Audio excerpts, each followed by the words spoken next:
கவின் ஒரு எளிமையான மற்றும் நேர்மையான வியாபாரி.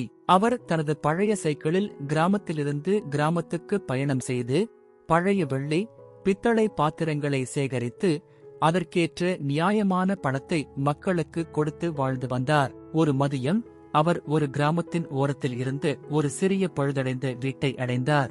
அந்த வீட்டில் ஒரு ஏழை பெண்ணும் அவளுடைய சிறிய மகளும் வாழ்ந்து வந்தனர். ஒரு காலத்தில் அவர்கள் செல்வந்தர்கள். அவளின் தாத்தா இறந்தபின் அவர்கள் வாழ்க்கை சிரமமாக மாறிவிட்டது. அவர்கள் சிறிய பொருட்களை விற்றுதான் தினசரி வாழ்ந்து வந்தனர்.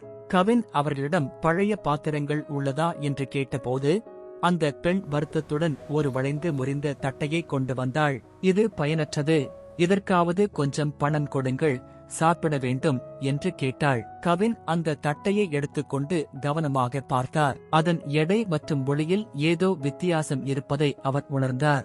தன் சந்தேகத்தை வெளிப்படுத்தாமல் அவர் எதிர்பார்த்ததை விட அதிக பணம் கொடுத்து, இதை இப்போது வைத்துக் கொள்ளுங்கள், நான் பின்னர் மீதியை கொடுக்கிறேன் என்று கூறி சென்றார். வீட்டிற்கு திரும்பிய பின் அவர் அந்த தட்டையை சுத்தம் செய்தார். பொன்னின் ஒளி மின்னுவது போல தெரிந்தது. உடனே அவர் அதை ஒரு தங்கக்கடை ஆசாரிடம் கொண்டு சென்றார். அதை பார்த்து அந்த தங்காசாரி அதிர்ச்சியடைந்தார். அது சாதாரண தட்டு அல்ல, அரசர்கள் பயன்படுத்திய அரிய தங்கத்தட்டு என்று கண்டுபிடித்தார்.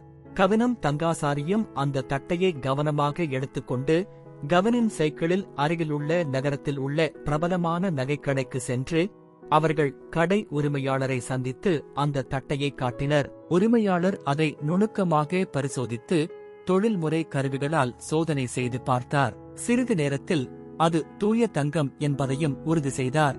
அவர் மேலும், இது மிகவும் அரிய பொருள், பழைய அரசர்களின் காலத்தை சேர்ந்ததாக இருக்கலாம் என்றும் அதன் மதிப்பு சுமார் 5 லட்சம் வரை இருக்கலாம் என்றும் விளக்கினார்.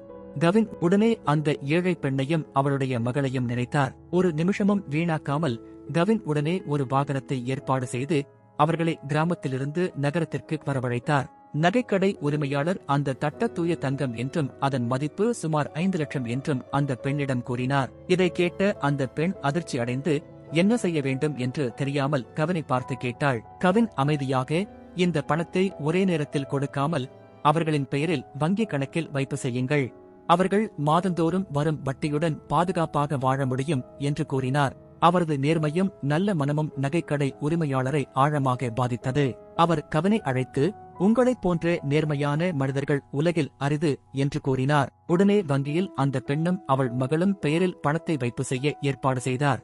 பிறகு அவர் கவினுக்கு ஒரு பரிசு கொடுக்க முயன்றார். ஆனால் கவின் அதை தாழ்மையுடன் மறுத்தார். நான் சரியானதை மட்டுமே செய்தேன் என்று கூறினார். அதற்கு நகைக்கடை உரிமையாளர், இது சம்பளம் அல்ல, உங்கள் நேர்மைக்கான மரியாதை என்று கூறியதால் கவின் இறுதியில் அந்த தொகையை ஏற்றுக்கொண்டார்.